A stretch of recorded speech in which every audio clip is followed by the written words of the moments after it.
She went to Walmart to shop like anyone else. But in an instant, her life almost changed forever. Imagine walking through the familiar aisles, minding your own business, when suddenly you become a target. Not for something you did, but for the color of your skin. This is the story of a woman who faced that very nightmare and fought back with a quiet strength that would inspire millions. Our story begins on a seemingly ordinary day. Let's call her Sarah. A professional in her 30s, she moved through the store with a calm confidence, picking out groceries and household items. She was focused, her mind on her to-do list, completely unaware that a pair of eyes was watching her, not with the casual observance of a fellow shopper, but with a gaze steeped in suspicion. She approached the checkout lane, her basket filled with everyday necessities. Suddenly, a voice cut through the store's ambient noise, sharp and accusatory. You're taking something without paying. Stop right there." It was the shopkeeper, pointing a trembling finger, his face contorted with anger. Before Sarah could even process the words, before she could form a response, the situation escalated with terrifying speed. He lunged across the aisle, his hands closing around her neck in a shocking act of aggression. For a moment, the world went blurry. The air was squeezed from her lungs. Fear, cold and sharp, pierced through her, but beneath it, a spark of defiance ignited. She struggled, her eyes wide, pleading not just for air, but for reason, for sanity. The commotion drew a crowd. Gasps echoed through the aisle. Shoppers froze, their carts abandoned. Some, instinctively, pulled out their phones, the small red recording lights blinking like a dozen unblinking eyes. The shopkeeper, realizing he'd crossed a line but unwilling to back down, reached for his own phone and dialed 911, his voice filled with a self-righteous fury as he reported a theft that never happened. The accusation hung in the air, thick and poisonous, while Sarah stood there, hands trembling slightly, her dignity under assault in the most public and humiliating way. The damage was done, the first stone was cast, and the ripples were about to spread far beyond the walls of that Walmart. When the police arrived, the atmosphere grew even more tense. One officer in particular approached the scene with a predetermined narrative already playing in his head. His eyes scanned Sarah, taking in her appearance, and his expression hardened. He saw not a victim of assault, but a perpetrator. He bypassed the gasping witnesses and the man who had just committed a violent act and focused all his attention on her. "What did you take?" he demanded, his voice devoid of any empathy. He loomed over her, his posture aggressive, his hand resting near his sidearm, a clear message of intimidation. Sarah, though shaken to her core, refused to be broken. She stood her ground, her voice steady despite the adrenaline coursing through her veins. "Officer, I did not steal anything," she stated clearly. "I was just shopping, and this man attacked me." She tried to explain what happened, but her words were met with a wall of dismissal. The officer interrupted her, sided with the shopkeeper's exaggerated tale, and treated her calm explanations as the lies of a cornered criminal. The injustice of it was suffocating. She was the one with marks on her neck, the one who had been publicly humiliated and physically assaulted, yet she was being treated like the aggressor. As the officer threatened her with arrest, a murmur of outrage spread through the onlookers. "This isn't right," someone whispered, the sentiment echoing what everyone was thinking. But in that moment, under the cold glare of biased authority, whispers were not enough. The injustice didn't end in the aisle of the Walmart. The system picked up where the officer left off, and soon Sarah found herself facing formal charges.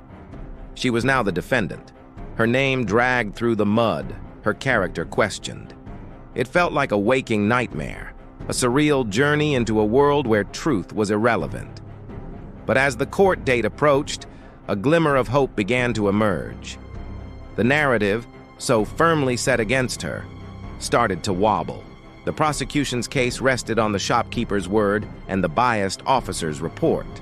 But Sarah's defense had a powerful weapon, the truth, captured from multiple angles. The first witness to take the stand was a bystander, a young woman who had filmed the incident on her phone. Her testimony was clear and unwavering.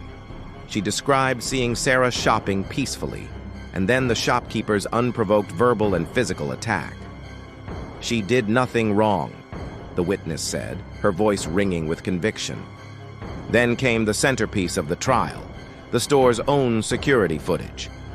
The prosecutor, who had perhaps only seen cherry-picked clips, presented it as evidence of Sarah's supposed crime. But Sarah's lawyer insisted on playing the entire unedited recording for the court. The tension in the room was palpable.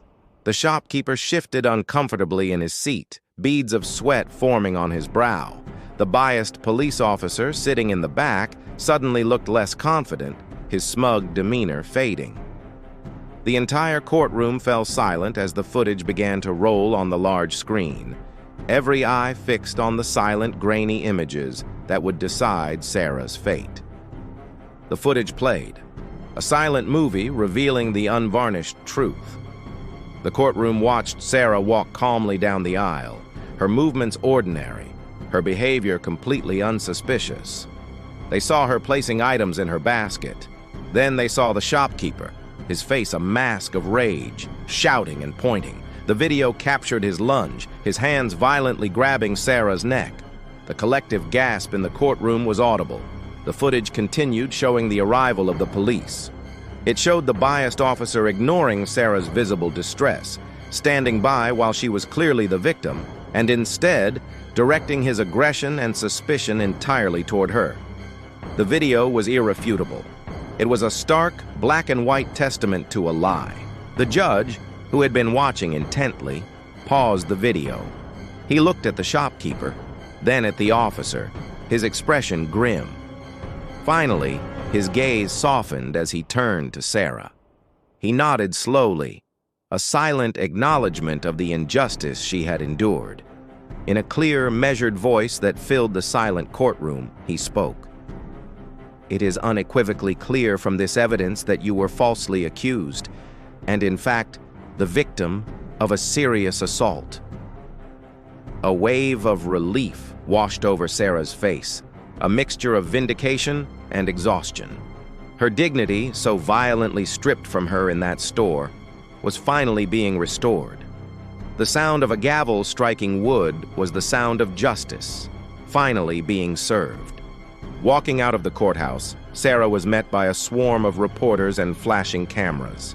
She was no longer a suspect, but a symbol of resilience, of grace under pressure, of the fight for truth in the face of prejudice. She paused, took a deep breath, and spoke not with anger, but with a profound and powerful clarity. "I went shopping like any other person," she said, her voice steady. "What I faced shows that prejudice is still a painful reality in our society. It can turn an ordinary day into a nightmare. But I hope my story shows something else, too. That by standing firm, by holding on to the truth, and by having faith in justice, we can fight back. That is how we win." Her words hung in the air, a powerful message of hope and a call to action.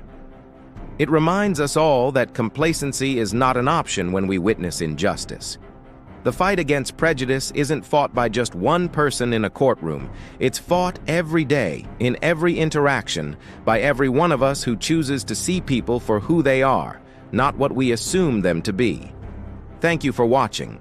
If this story moved you, please consider liking and subscribing for more content that matters. Stay safe and stand for what's right. Or